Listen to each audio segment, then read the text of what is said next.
I love you with all of my heart, and that's why I sacrificed coming to Zimbabwe. Zvakare neimwe nhau ya Obina MaiTt muratu dirarete zvina kushata. Let us try and go and depict the Niger system and also celebrating tichiti Obina yeah oh yeah Obina yeah and oh yeah when I was studying when I was studying zvina kushata.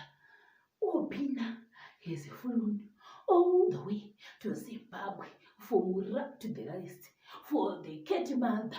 There is literally no problem. So today what I will try to do is this. I will try to do this in English and mix it with the dinoculus language of the sea level. That's what I will try to do. How munhu asiharini unakasari kutonzi pepe kana zvakushata isuchi temarini hedu tichirepresenta kada zvinavo satidi jolosisatidi. We don't want anyone with the jolosicity. Why are you jolosicity when someone is being asked, will you do the favor of marrying me? Will you be the one of my life? Will you be the heart of my life? I'm like, what is the problem of trying to also find our wrinkles? And we also represent Mura to the rest, Kate family mother, Wachita accept I do. I think she was crying. She didn't show us her own face, but we only saw fingers of Mura and also the fingers of Obina. He was doing it his own style. I don't know if it's this the way they do it in Nigeria, or maybe it's because I have never met anyone who said, you put your finger here, bring it here, I bring it. This person is the man. He say, oh Sharon, bring your finger here. I say, why not? I bring it to you. Why can't I also bring it so that you can talk to the finger? Talk to the finger.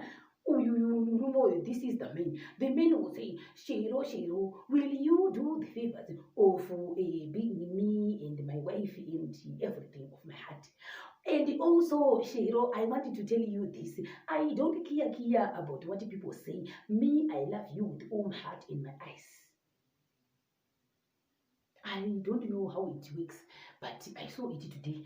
The fingers were talking to each other and the voices were being heard behind the scenes, but the fingers, they were challenging together.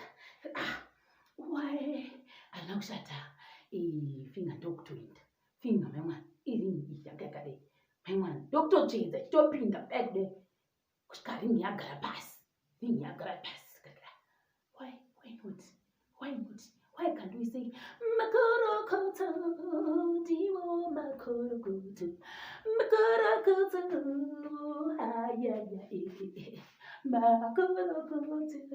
Makorokoto. That's all I can say. This cat family right now is I saw the comment section. They are very excited. The excitement of the cat family is too much. They put the father of the cat family said, I have flown all the way from South Africa to Zimbabwe just for this thing. So we actually don't know when the wedding day is going to be. Now the problem is I don't know if people are allowed to poach. You know, when we say poaching, we say you are not invited. Definitely, you are not allowed to be seen close to the proximity of the wedding venue. The wedding venue actually is too much. Maybe close to the smell of the food where the wedding will be taking place. You are not even supposed to smell it.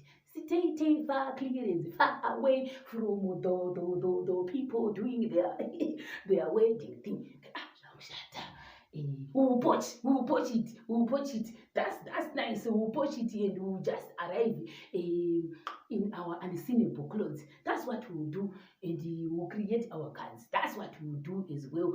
We have to watch it. So Toto Blazia trying to explain how we are going to intercept the wedding venue, the wedding day. That's what we'll do as Pavolians, because some of us we don't have family, so we will Pavolian enter the wedding venue.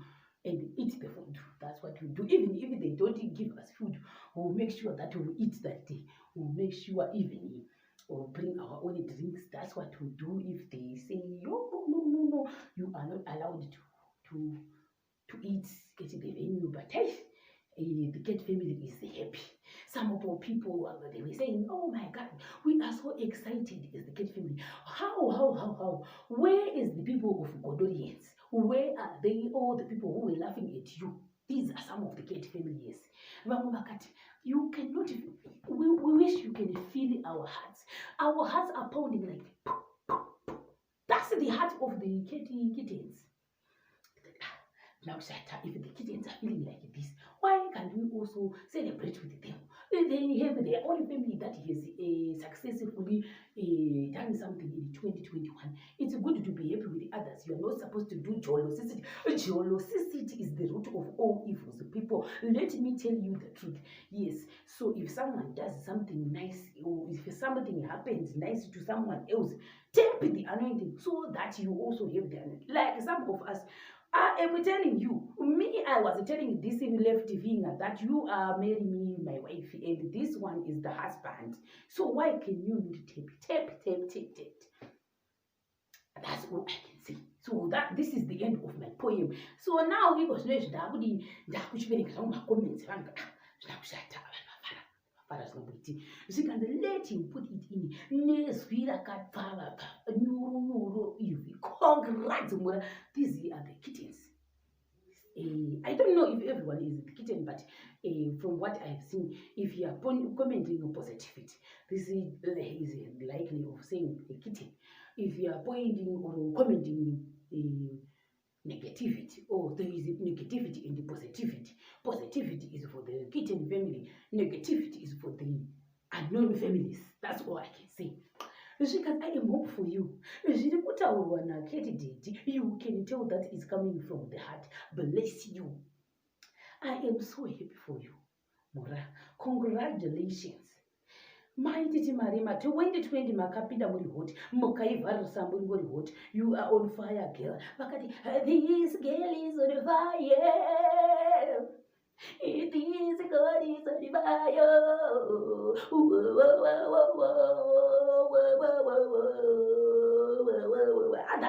Kuakadhemi patakaenda zvedu ivo vana vaiti vanoimba ndodanzwa ripo vakazobuda ne-A ndikabuda ne-E music school. That's what happened. And vamwe vakati vekwedu vanonivembedza muchinga matata mutini vana vanovembedza you can family iyo inongobara ngotokopembedza iyo uchipemberawo. Yes, this was Freeman song. Yeah, inonakidza singamboitiyo kuti wapemberiwa kwaKate family. Nokudasiyana kuzava kukoimba like Freeman is not easy. That man anorichuna apa.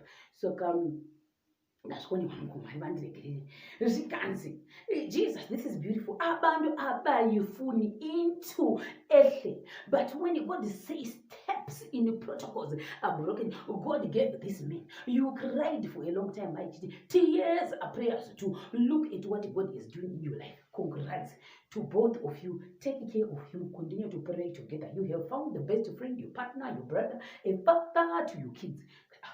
What is the problem? No problem at all. Everything is good.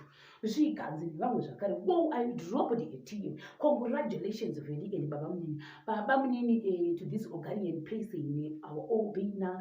It means a small husband. I think it means a small husband to the Kate family. It not more in terms of height or whatever, but there is a bigger one and a small. A big is Babukuru, so Babamini is the small father, or it's either husband or a father.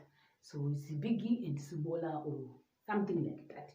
Yes, so forgive me, my English sometimes it evaporates because when I was going with the Chikepes, it left in the Chikepe. That's what happened.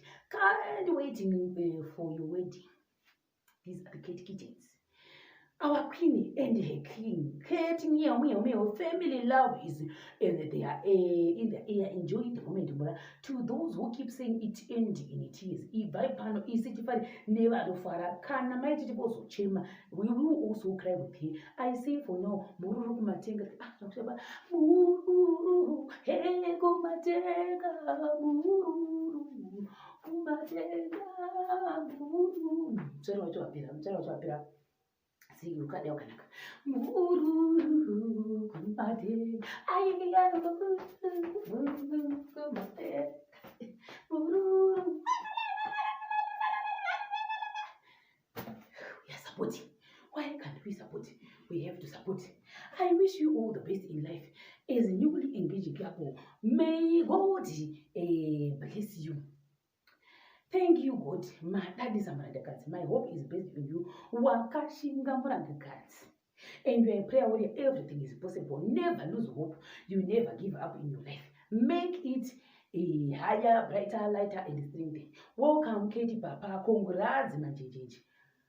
Comment section. Apa wakaza akawandisa ngamakumi angambova bedzi. Congrats. Ndoyangekasarika ashina kushata. Isu tingi chikuchi. Obina, yeah. Inde o, yeah. Obina, yeah. Inde o, yeah. When you wanna banza, wanna get it baby. Hey, yeah. Obina, yeah. Inde o, yeah. Obina, yeah. Inde o, yeah. Wanna get baby. Wanna get baby. Yo, sanangana ngwana yasho ngati me video, very exciting and sweetening news we got today from Cat Mother. So congratulations, Cat Mother and the kittens. Mufare zvakanaka. Chakubata zvakanaka.